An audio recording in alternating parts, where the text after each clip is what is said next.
Selamat sore bagi semua peserta.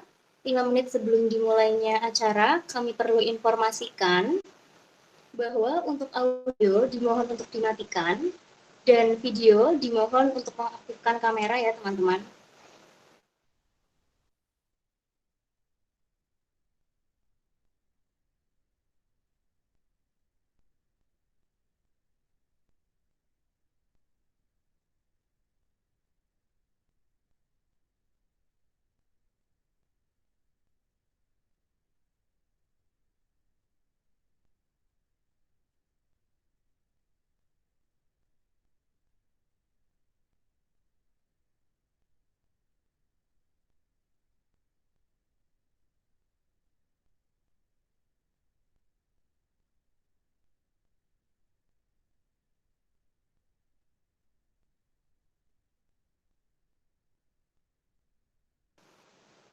Oke. Assalamualaikum warahmatullahi wabarakatuh. Waalaikumsalam.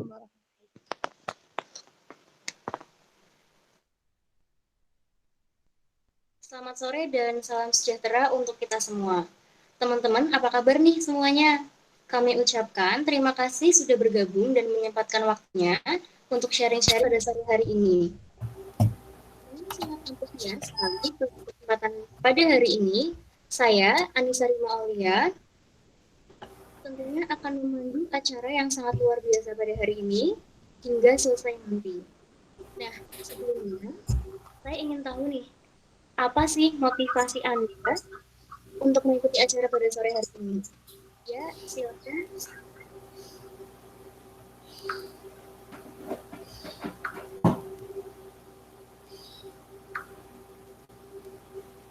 Ya, Kak Saha, apa motivasi Anda mengikuti acara pada sore hari ini?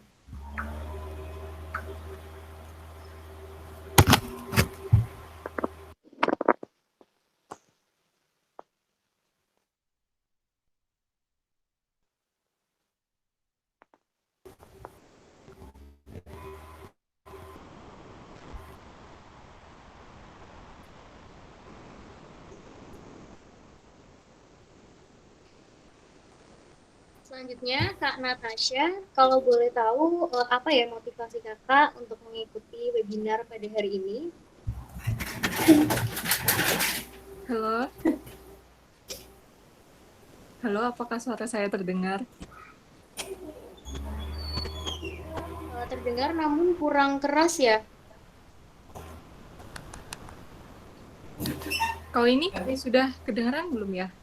Sudah. Oh, baik. Jadi motivasi saya mengikuti acara ini adalah karena saya kan jarang olahraga ya. Nah, jadi setelah mengikuti webinar ini, diharapkan saya bisa termotivasi untuk selalu berolahraga agar sehat jasmani dan rohani. Terima kasih. Baik, Kak Natasha, terima kasih. Ya, rekan-rekan sekalian, sebelum dimulainya acara webinar pada sore hari ini, saya akan memperkenalkan dahulu profil pembicara kita. Ia bernama Chandrika Kumara Lalita. Ia seorang mahasiswi pendidikan matematika di Universitas Negeri Semarang. Selain itu, ia juga seorang fitness antusias yang sudah menjalani healthy lifestyle dan merasakan perubahan yang sangat signifikan.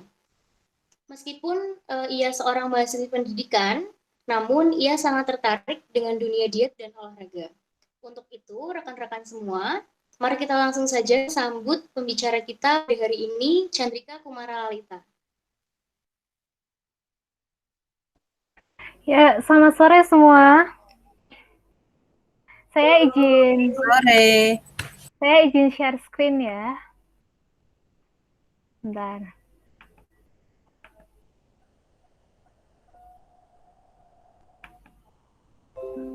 Oke, sudah terlihat?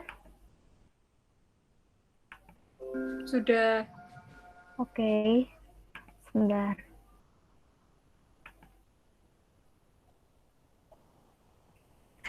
Nah, bentar teman-teman. Oke. Jadi sore ini kita akan berbicara apa sih? Kita akan berbicara tentang healthy lifestyle. Get fit with healthy lifestyle. Ya benar, ini merupakan saya zaman dahulu dan ini merupakan saya sekarang. Nah, bagaimana sih kok saya bisa berubah seperti itu? Nah, ini saya cerita dahulu nih. Oke, baik.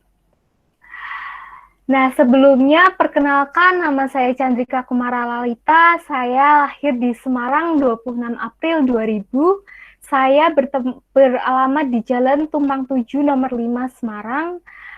Dan ini nomor Selamat telepon ulang saya. tahun. Dan ini email saya. Iya, terima kasih. Oke, dan ini adalah kata-kata motivasi saya. Never limit your dreams, but if you do, make sure to tend them to infinity. Apa artinya sih? Jadi di sini jangan batasi mimpi-mimpi kalian, tapi jika kalian membatasi mimpi kalian, make sure atau pastikan bahwa kalian melakukannya dengan sebaik-baiknya sampai batas kemampuan kalian. Seperti itu. Nah, oke. Ini saya akan bercerita, ini saya zaman dahulu ketika SMA. Saya itu saya memiliki berat badan 106 kilo. Waktu itu saya sangat tidak sehat, sering makan makanan junk food, tidak pernah berolahraga, jalan sedikit capek. Bahkan kalau ada kegiatan olahraga, saya memilih untuk duduk-duduk di pinggir lapangan. Mungkin ada yang seperti saya kali ya. Nah, lalu apa sih? Tidak sampai ini saja. Ketika saya kuliah, saya bahkan naik 10 kilo ke berat badan saya saat itu 116 kilo. Saat itu mungkin saya sedang happy-happynya memasuki dunia perkuliahan, atau mungkin juga sebaliknya, saya juga stres menyesuaikan diri. Di sana kan banyak tuh kafe-kafe, banyak juga tempat makanan baru. Nah, saya tiap hari mencoba makanan-makanan itu, sehingga membuat saya dalam waktu kurang lebih 6 bulan naik berat badan menjadi 116 kilo. Oke, selanjutnya teman-teman. Oke, ini pas saya dan ini akibatnya. Dulu saya senang sekali makanan junk food, tidak pernah olahraga sama sekali. Nah, ternyata itu mengakibatkan saya obesitas ini mengakibatkan saya menjadi insom. Saya itu dulu mungkin sering tidur jam 1 atau jam 2 malam yang tidak saya sadari bahwa itu adalah akibat dari pola hidup yang tidak sehat. Dulu saya juga benci akan timbangan, yang ada hanya makan, makan, dan makan. Lalu juga ini membuat itu tadi, obesitas, mudah sakit atau letih, mudah asma, gangguan hormon, dan juga asam urat. Sebentar ya teman-teman, oke.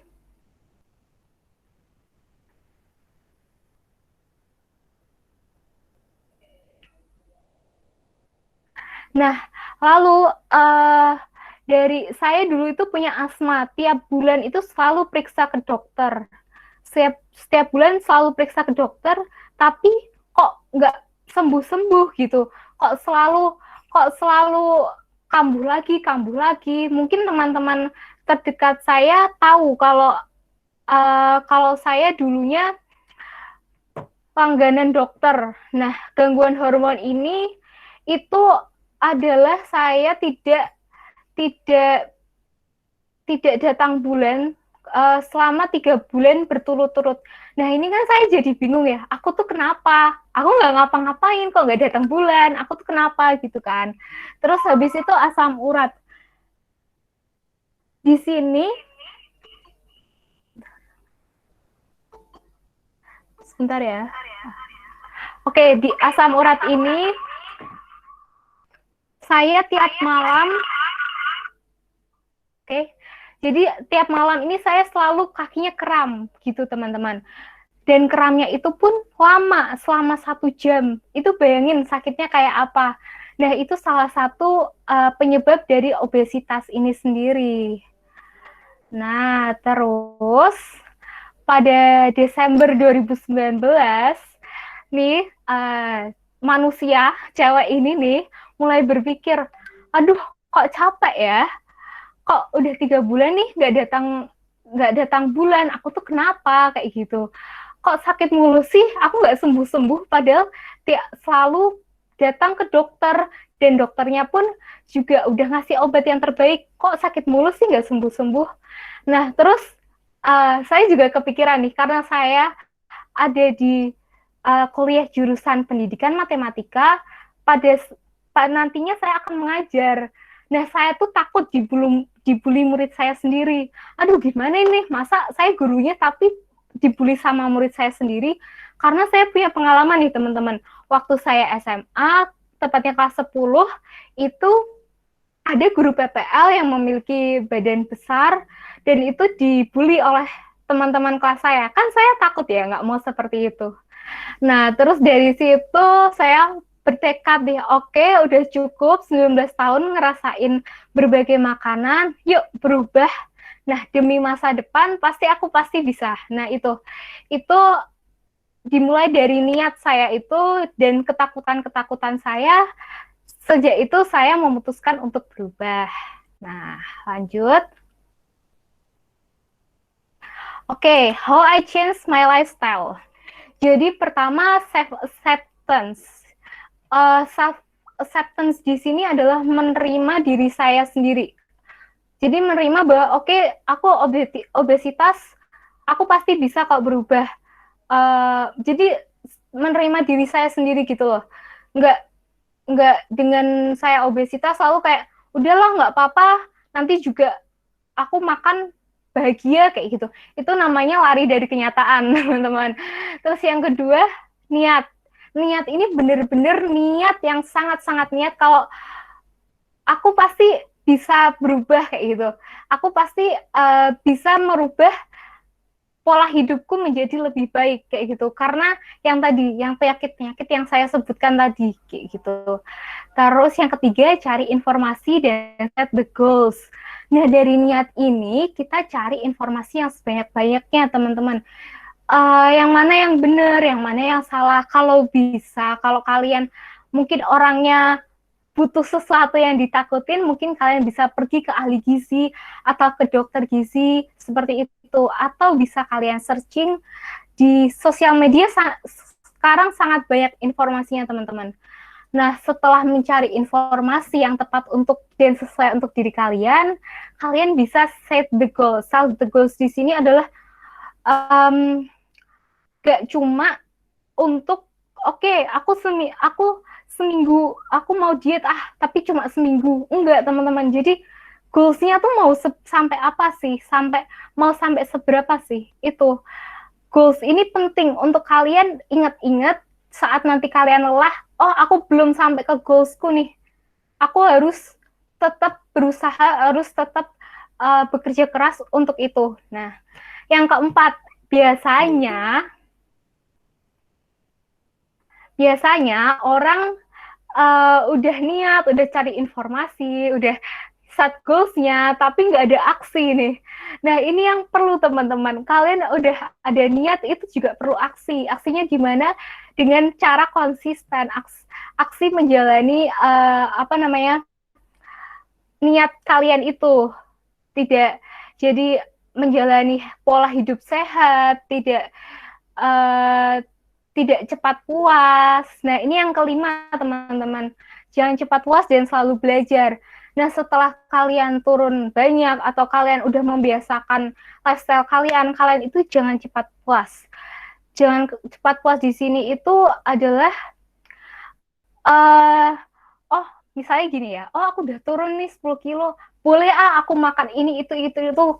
Nah, tapi di sini kalian nggak sadar kalau itu membawa dampak habit baru buat kalian yang sebelumnya habitnya udah bagus, terus habis itu karena kalian terlena, jadinya kalian balas dendam istilahnya. Nah, ini selalu belajar itu kita tahu kalau ilmu pengetahuan itu terus berkembang, teman-teman.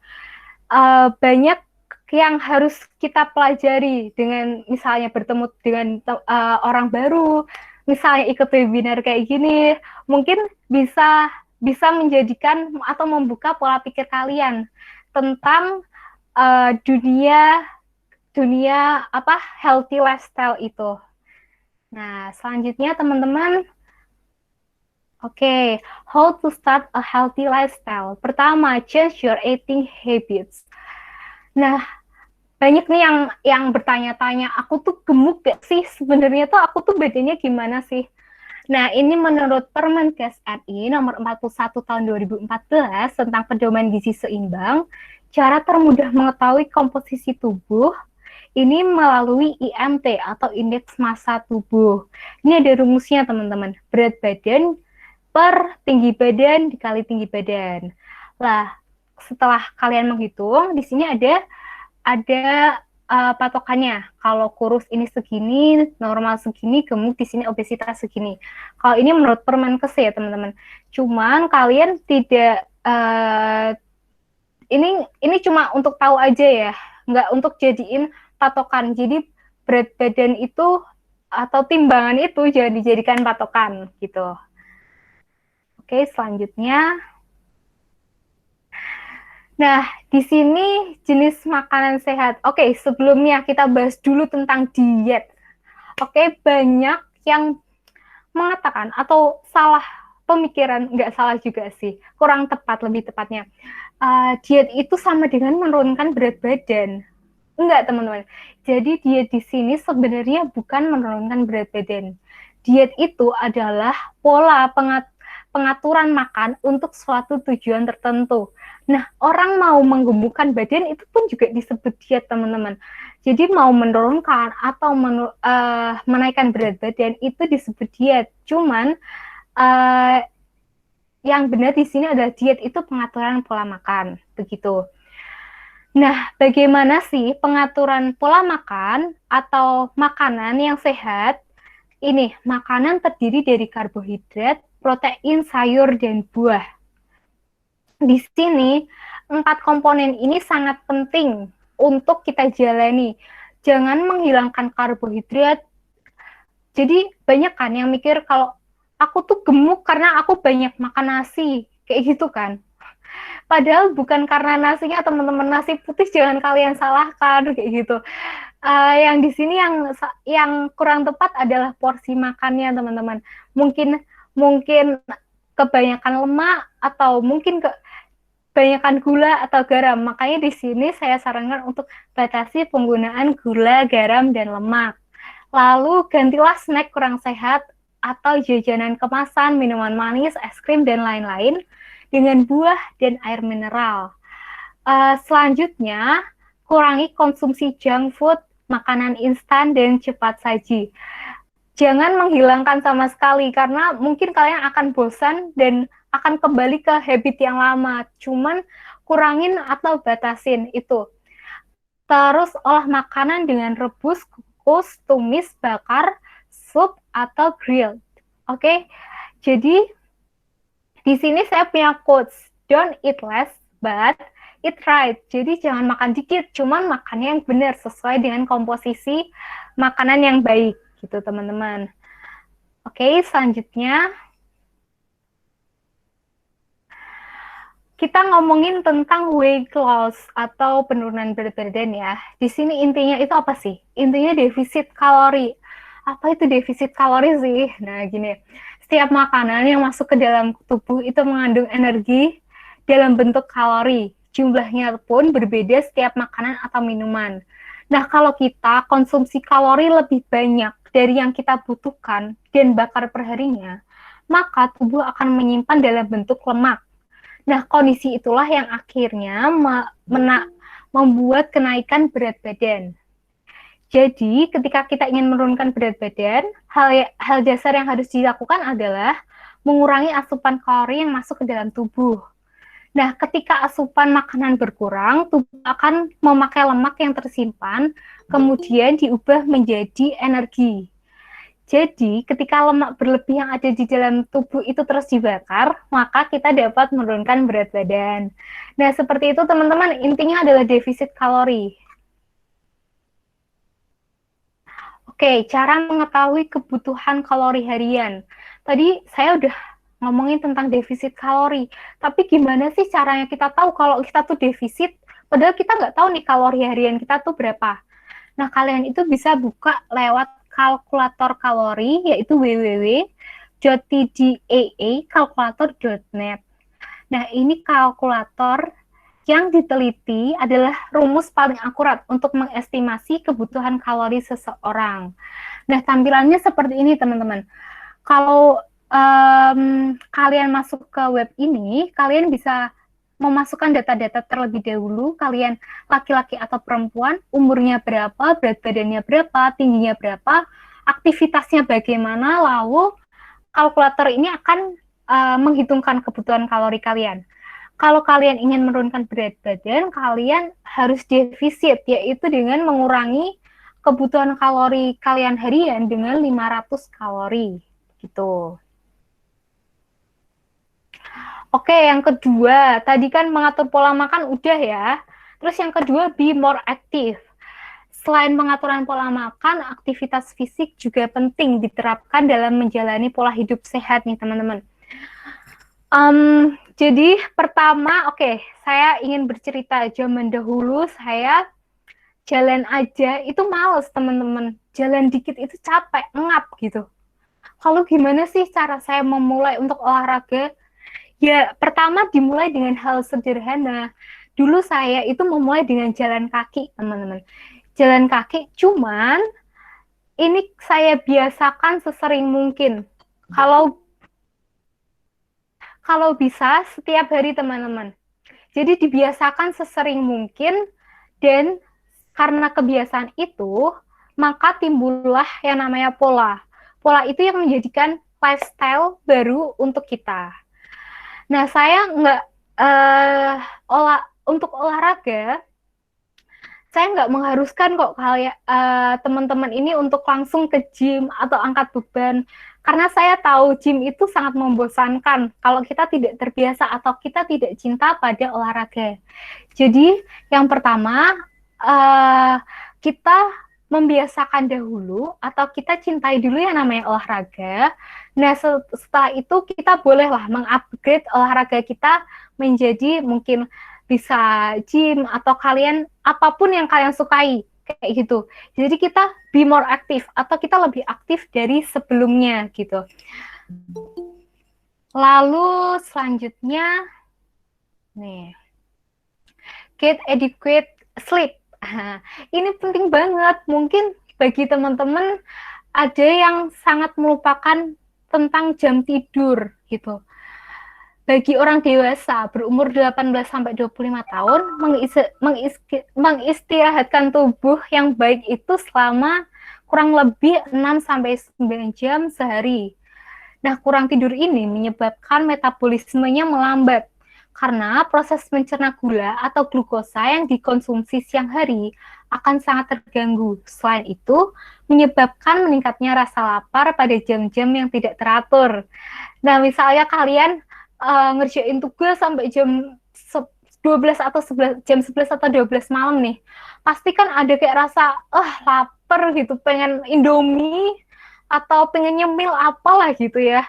Nah, itu tuh karena metabolismenya ini melambat, teman-teman. Jadi pada saat malam hari menyebabkan meningkatnya rasa lapar karena tubuh ini menuntut lebih banyak makanan dari apa yang kita butuhkan, sehingga akan kenaikan berat badan gitu. Itu dapat menyebabkan pula diabetes, teman-teman. Jadi tidur ini sangat penting. Mau gimana pun tugas kalian, tidur ini sangat penting. Kuncinya di apa? Kuncinya adalah manajemen waktu. Bagaimana kita bisa memanajemen waktu agar kita bisa tidur 6-9 jam sehari gitu. Oke, selanjutnya yang keempat, improve your mental health. Saya tahu banget nih, di sini kebanyakan kan remaja ya, kebanyakan mahasiswa, pasti stres dong dengan tugas ini itu, ya kan? Nah, cuman di sini penting banget untuk mengontrol stres. Ini udah diteliti oleh Universitas Ohio. saat sedang stres nih teman-teman, kelenjar adrenal akan memproduksi hormon stres, yaitu kortisol dan adrenalin.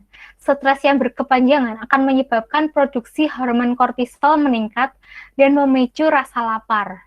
Saat stres, kita cenderung makan makanan manis dan tinggi lemak, ya kan?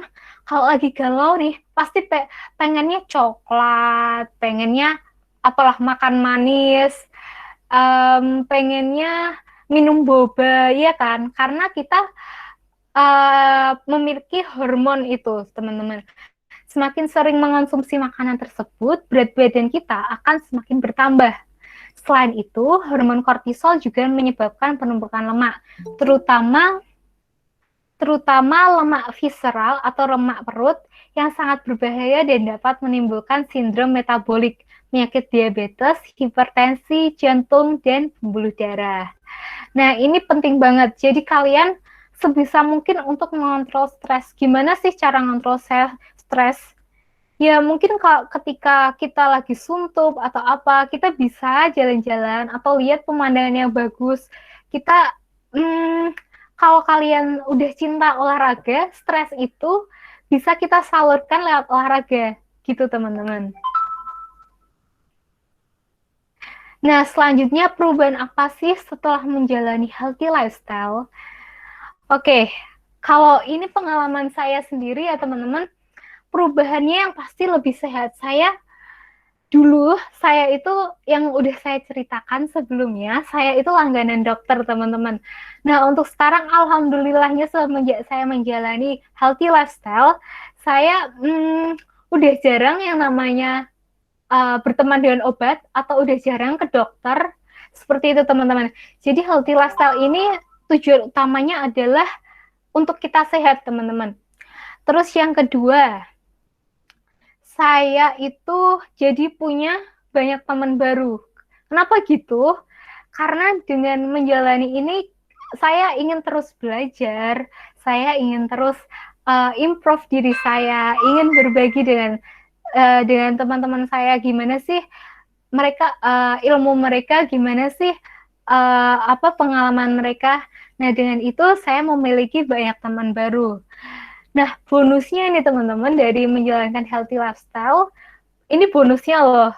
Bonusnya adalah berat badan saya turun. Seperti itu teman-teman. Cuman jangan dilihat dari nurun berat badan yang turun. Di sini yang saya tekankan adalah gimana kalian berubah dari yang pola hidupnya tidak sehat menjadi sehat gitu teman-teman. Nah, dari ini pula alhamdulillahnya juga banyak juga yang terinspirasi dari kisah saya. Banyak yang tanya tips gimana sih caranya. Nah, itu menjadikan saya kayak wow, ternyata aku hidup tuh ada gunanya juga ya, bisa juga ya ada yang aku bagi kayak gitu teman-teman.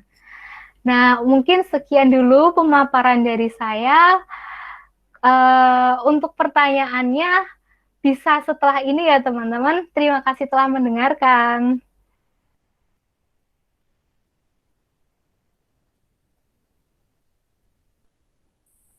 Ya, itulah pemaparan dari pembicara kita. Untuk teman-teman yang ingin mengajukan pertanyaan, boleh silakan memencet simbol tangan atau juga boleh mengetikkan di kolom chat atau bisa juga melalui WhatsApp.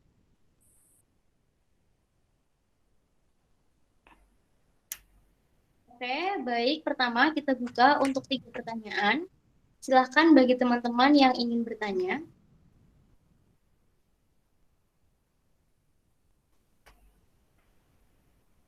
Izin bertanya ya, Kak.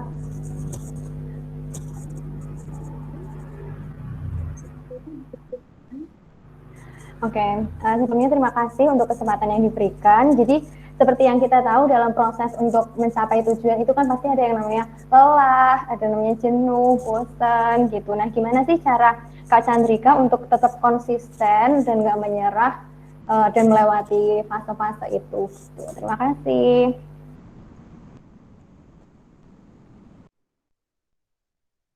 Mohon maaf, ini mau dilanjut untuk pertanyaan selanjutnya atau mau langsung dijawab dulu, Kak Chandrika? Ya, terima kasih. Ini langsung saya jawab saja ya. Terima kasih ya pertanyaannya, Kak Safa. Tadi pertanyaannya tentang konsisten. Gimana cara konsisten ya? Kurang lebihnya seperti itu. Ya, gini. Jadi pertama, perubahan itu kan pasti sangat sulit dilakukan ya teman-teman. Kita menjalani sesuatu yang baru, yang sebelumnya itu sangat berbeda kontras dari apa yang kita lakukan, itu kan pasti sangat sulit. Nah, bagaimana sih caranya? Ya, karena niatnya ini, karena niat yang sangat, uh, karena sangat niat ini, saya paksakan dulu. Jadi bukan, maksudnya paksakan di sini adalah bukan memaksakan untuk diet ekstrim, bukan ya. Cuman ketika misal contohnya, saya ingin olahraga nih, jalan gitu. Cuman saya males gitu. Ya harus dipaksakan, kayak ayo kamu bisa, kamu pasti bisa. Ayo kamu tuh belum mencapai goals kamu. Uh, Ayo kamu pasti bisa gitu. Jadi saya paksakan untuk setidaknya saya berangkat dulu olahraga. Nah, ketika di jalan ini pasti mau nggak mau saya akan terus jalan sampai tujuan saya gitu. Pertama dipaksakan dulu. Setelah dipaksakan, ini akan menjadi rutinitas tiap hari. Saya lakukan tiap hari karena menjadi rutinitas. Ini menjadi lifestyle seperti itu. Lalu ada juga tips lain nih. Ini pasti semua orang pasti mengalami ini, nggak cuma orang obesitas. Pasti kalian mengalami yang namanya pernah lah body shaming, ya kan? Nah, kalau boleh cerita dulu waktu SD, waktu kelas 6 SD, saya ingat banget pada pelajaran statistika, guru saya ini meminta untuk tiap anak mengambil data temannya, dan itu data berat badan teman-teman. Guru saya bahkan membawa timbangan yang difungsikan untuk setiap anak nimbang gitu teman-teman. Nah, waktu ketika giliran saya nih teman-teman, ini teman-teman saya ini melingkari saya kayak nonton apa gitu, kayak sesuatu hal yang luar biasa. Nah, waktu saya naik, dan itu saat itu kelas 6 SD, saya berat badannya udah 80 kilo. Udah 80 kilo teman-teman, bayangin. Dan ekspresi teman-teman saya waktu SD, ya bayangin sendiri, kayak kayak gitu. Itu tuh rasanya pengen lari ke kamar mandi, pengen nangis, pengen cepet pulang, dan besoknya tuh kayak pengen gak sekolah gitu. Itu saya inget banget kayak gitu. Terus gak cuma itu. Waktu SMA, saya pernah, mungkin sahabat-sahabat saya tahu ini, waktu SMA saya di ruang guru lagi ngobrol sama seorang guru matematika saya, tetapi ada guru lain yang mungkin mau lewat di belakang saya, tiba-tiba nyeletuk gini, Mbak, gendut itu boleh, tetapi lebih baik kalau tidak gendut, kayak gitu. Padahal kondisi ruang guru saat itu lagi sangat penuh guru lah, istilahnya lagi penuh guru gitu. Dan dia ngomongnya keras-keras nih teman-teman, langsung auto guru-guru yang lain itu ngelihat ke arah saya kan. Terus habis itu guru itu ngomong gini, Mbak, kamu maksimal makan jam 4 sore, kamu diet kayak gitu. Terus ada nih guru cewek yang nyinyir gini, julid, wah kalau maksimal jam 4 lapar dong Pak gitu. Terus yang lain ini langsung langsung kayak ngeliatin saya gitu kan. Terus si guru yang ngomong Mbak, gendut itu boleh, itu langsung bilang gini, coba Mbak ulangi kalimat saya 3 kali yang keras.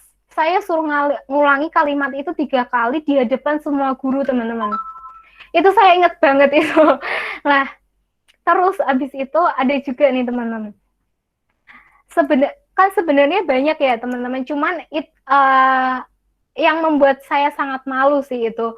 Terus ketika saya pernah juga membantu wali kelas saya waktu SMA sedang nata rapot di ruang guru. Nah, ada seorang guru yang bahkan deket sama saya, kenal deket, itu padahal dekat, dia ngomong seperti ini, wah sopo kui gedine rak karuan, kayak gitu. Ya kalau artinya bahasa Indonesianya, wah siapa nih, besar banget kayak gitu. Terus habis itu saya kan langsung halo Bu kayak gitu kan. Terus habis itu, oh alah kowe tocan, kok kowe tambah gede temen toh kayak gitu. Dan itu di hadapan semua guru gitu loh. Nah itu yang saya ingat-ingat banget. Nah dari situ saya itu ketika saya menyerah atau saya capek dengan diet atau saya kayak udahlah capek lah ngapain sih kayak gitu kan, itu saya ingat masa-masa itu, saya ingat kejadian itu yang mana saya ingin membuktikan kepada orang-orang aku bisa loh kayak gitu, aku bisa loh, aku nggak kayak yang kalian lihat dulu kayak gitu. Nah terbukti dengan alhamdulillahnya saya berubah, bahkan ketika saya ke sekolah atau mungkin teman-teman yang dulu yang ngata-ngatain saya gajah lah, ambulan lah, itu meminta tips kepada saya. Nah itu kunci tips sedikit dari saya, yaitu tadi menjadikannya lifestyle. Yang kedua, mengingat masa-masa atau kejadian yang sangat memalukan atau yang saya sangat merasakan malu gitu teman-teman. Mungkin Mbak Safa sudah cukup atas jawabannya atau gimana? Ada yang ditanyakan lagi? Cukup, terima kasih. Iya, sama-sama. Oke, selanjutnya ya, ini terlihat pesertanya sangat antusias. Ini ada 2 pertanyaan yang masuk melalui WhatsApp. Ini saya baca dulu semua atau mau dijawab satu-satu ya, Kak? Jawab satu-satu dulu aja, Kak Rima. Oke, dijawab satu-satu ya. Yang pertama, ada pertanyaan dari Kak Natasha.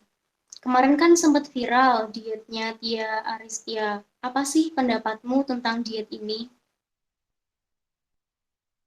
Oke, terima kasih ya Kak Natasha atas pertanyaannya. Oke, Tia Aristia yang kemarin itu ya sangat viral teman-teman. Saya tidak menyalahkan atau juga tidak membenarkan dia tersebut karena saya bukan dokter atau ahli gizi atau mahasiswi kedokteran atau mahasiswi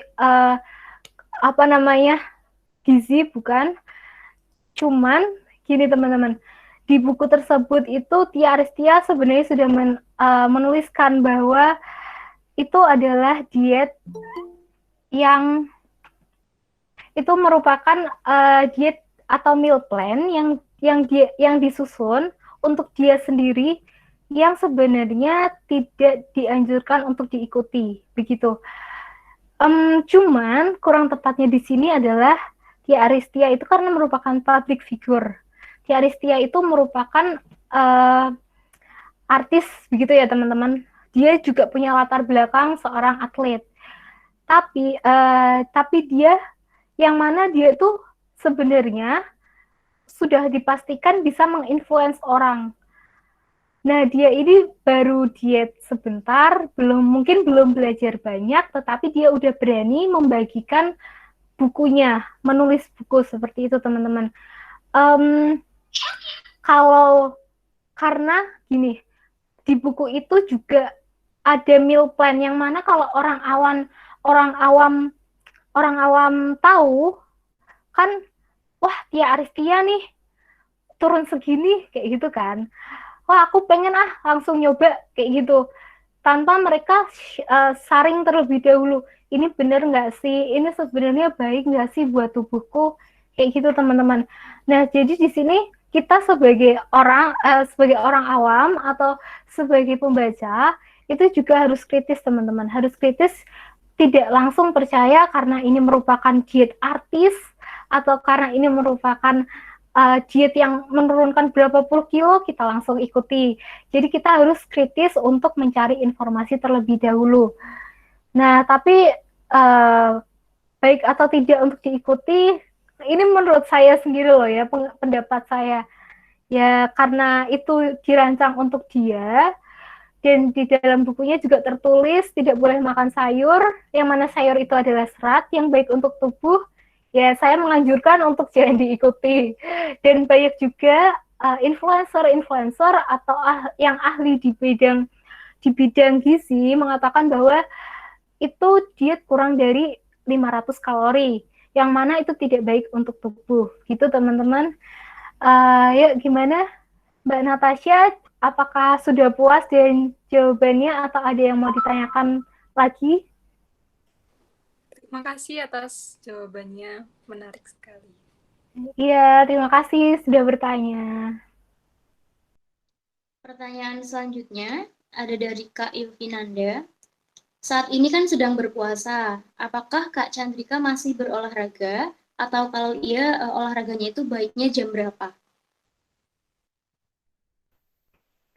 Oke, saat ini sedang berpuasa, ya benar. Saat ini berpuasa, apakah masih olahraga? Iya, saya tiap hari masih olahraga. Baiknya jam berapa? Baiknya kalau kalau banyak yang menganjurkan, baiknya itu 2 jam sebelum berbuka atau setelah berbuka. Namun ini kembali lagi pada kondisi teman-teman.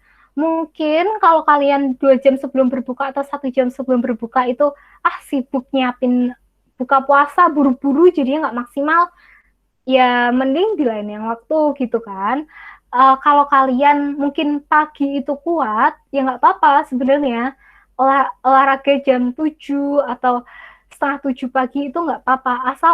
Asal jangan sampai dehidrasi.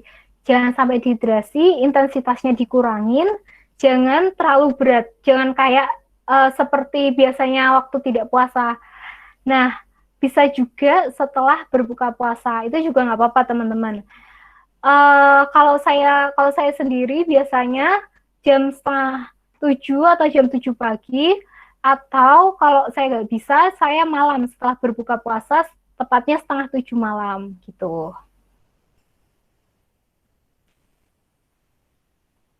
Ya gimana, Mbak Yovinanda, ada yang mau ditanyakan lagi tentang olahraga mungkin?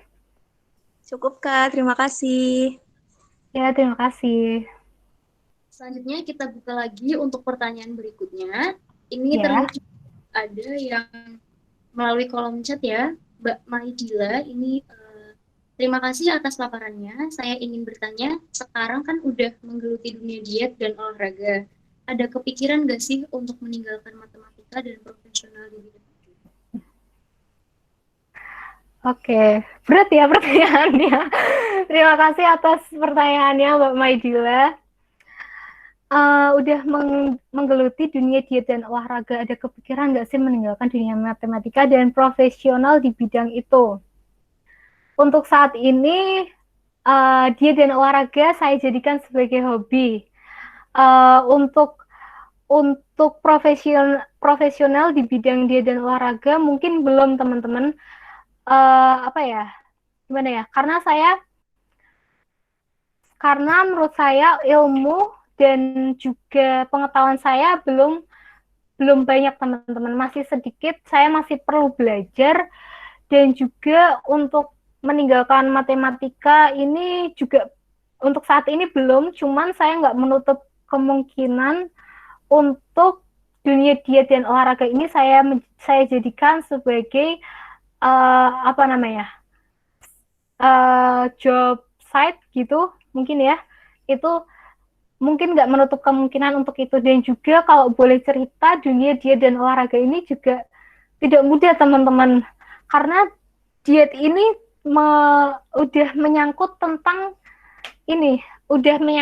tentang tubuh manusia gitu, yang mana setiap orang ini berbeda. Tidak ada patokan atau tidak ada sesuatu yang benar dan tidak ada sesuatu yang salah kayak gitu. Adanya kurang tepat mungkin ya, seperti itu.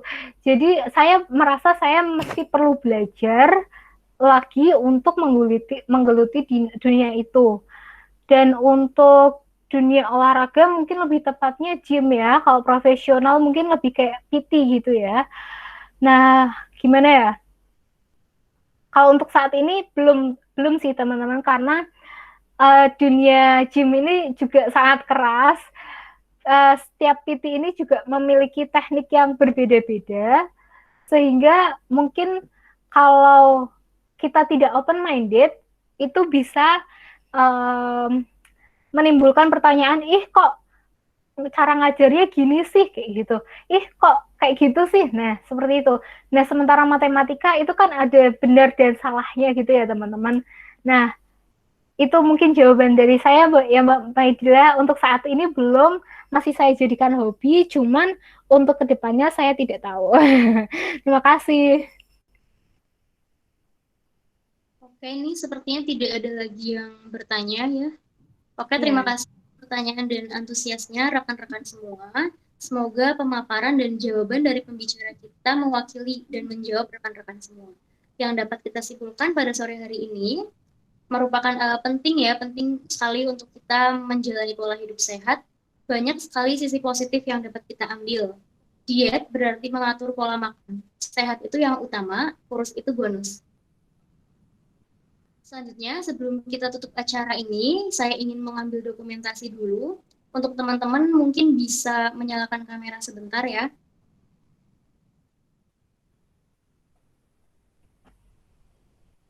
Sebentar ya, teman-teman.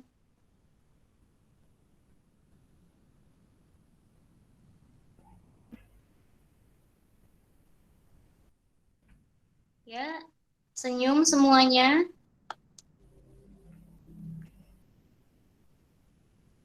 Bentar, satu kali lagi ya.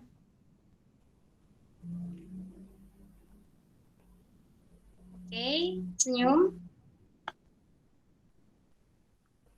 Sudah.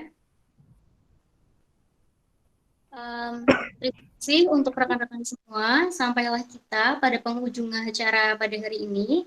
Terima kasih untuk teman-teman semua yang telah menyempatkan waktunya untuk mengikuti sharing-sharing pada sore hari ini. Mohon maaf apabila ada salah-salah kata. Wassalamualaikum warahmatullahi wabarakatuh. Terima kasih semuanya. Waalaikumsalam warahmatullahi Waalaikumsalam warahmatullahi wabarakatuh. Waalaikumsalam warahmatullahi wabarakatuh. Teman-teman boleh ya untuk meninggalkan room ini.